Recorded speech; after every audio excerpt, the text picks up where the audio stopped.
कहानी एक बेसहारा अनाथ नैना चिड़िया की है। नैना चिड़िया जंगल के एक पेड़ पर रहती थी। उसका घोंसला टूटा फूटा था। आशियाने के जितने भी पक्षी थे वो नैना चिड़िया से कोई वास्ता नहीं रखते थे, ना ही उससे बात करते थे। एक दिन नैना चिड़िया अपने घोंसले में बैठे रो रही थी। हे भगवान, आखिर कब तक मुझे अकेला रहकर अपना जीवन बिताना होगा। ना मेरे पास कोई पैसा है, ना मेरे घोंसले में अन्न का एक दाना है। अब मैं ऐसी गरीबी अवस्था में क्या करूं?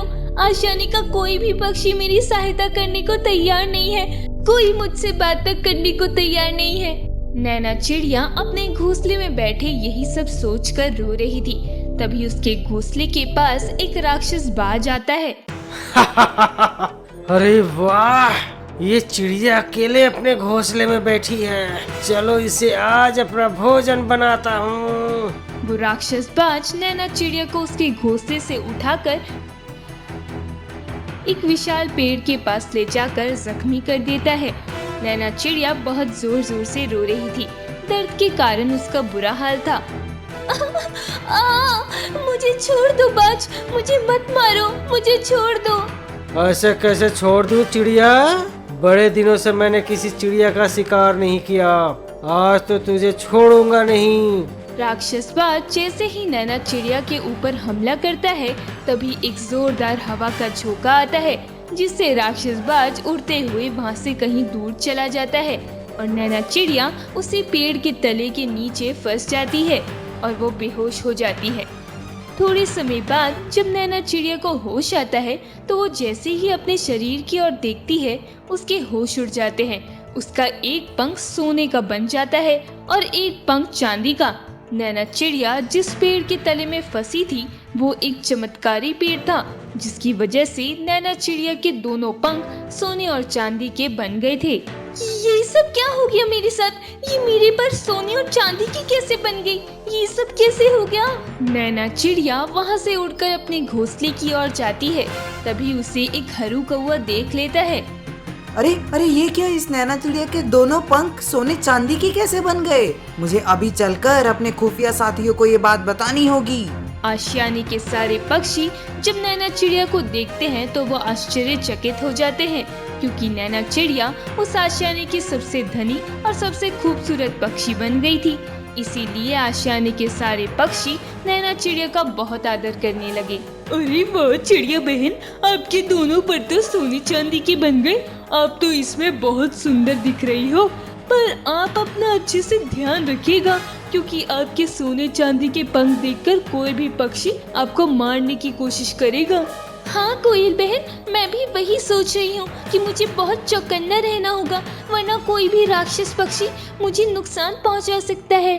चिड़िया बहन, आज से पहले हमारे इस आशियाने में ऐसा चमत्कार कभी नहीं हुआ। आप हमारे आशियाने का अजूबा हो, इसलिए हम सारे पक्षी मिलकर आपकी रक्षा करेंगे ताकि कोई राक्षस पक्षी आपको नुकसान ना पहुंचा पाए। हाँ चिड़िया बहन, कबूतर भाई की बात बिल्कुल सच है। अब आप इस आशियाने की शान हो और आपको चुराने की हर कोई कोशिश कर सकता है, इसलिए अब आप हमारी गिरफ्त में रहेंगी। आशियाने के सारे पक्षी नैना चिड़िया का बहुत ख्याल रखने लगे, उसकी रक्षा करने लगे।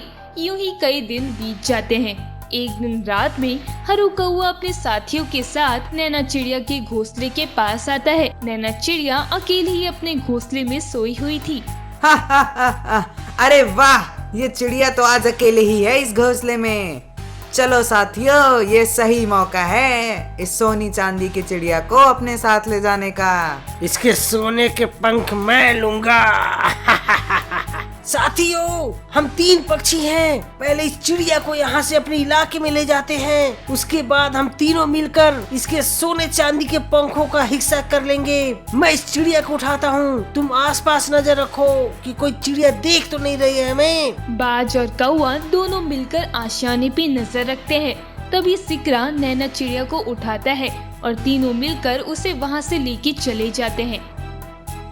नैना चिड़िया जोर जोर से चिल्लाती है। उसकी आवाज सुनकर कई सारे पक्षी उन्हें नैना चिड़िया को ले जाते देख लेते हैं। अरे साथियों, वो देखो, वो राक्षस कौवा अपने साथियों के साथ नैना चिड़िया को उठाकर ले जा रहा है। चलो, हमें नैना चिड़िया को बचाना होगा। मैं इन पक्षियों को नहीं छोड़ूंगा, इन्हें तो मैं मार मार कर इनकी चटनी बना दूंगा।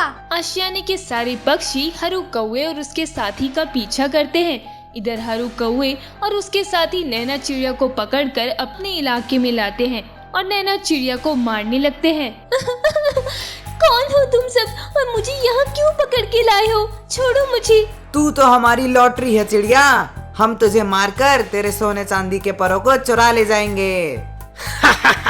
इस चिड़िया का सोने का पंख मैं अभी निकालता हूँ।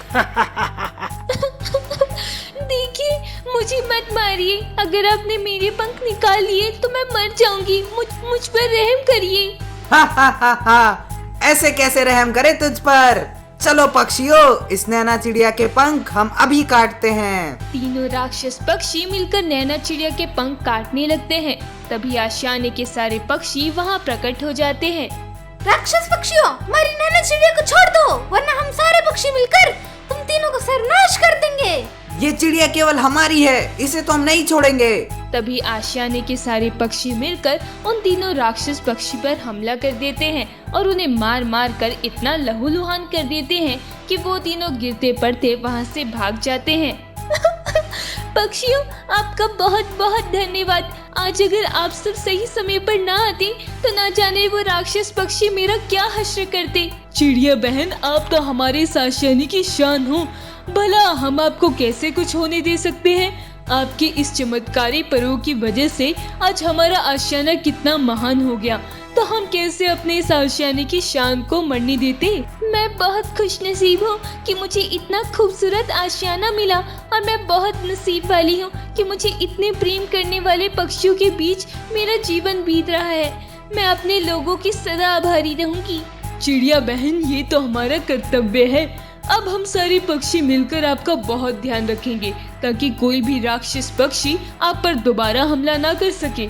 उस दिन से आशियाने के सभी पक्षियों ने मिलकर नैना चिड़िया का एक विशाल मजबूत घोंसला बनाया और नैना चिड़िया उस घोंसले में रहने लगी। वह घोंसला इतना मजबूत था कि कोई भी पक्षी उस घोंसले तक पहुंच नहीं पाता था। इसी तरह आशियाने के सभी पक्षियों ने मिलकर नैना चिड़िया की उन राक्षस पक्षियों से जान बचाई और नैना चिड़िया को सदा के लिए एक मजबूत घोंसले में रख दिया।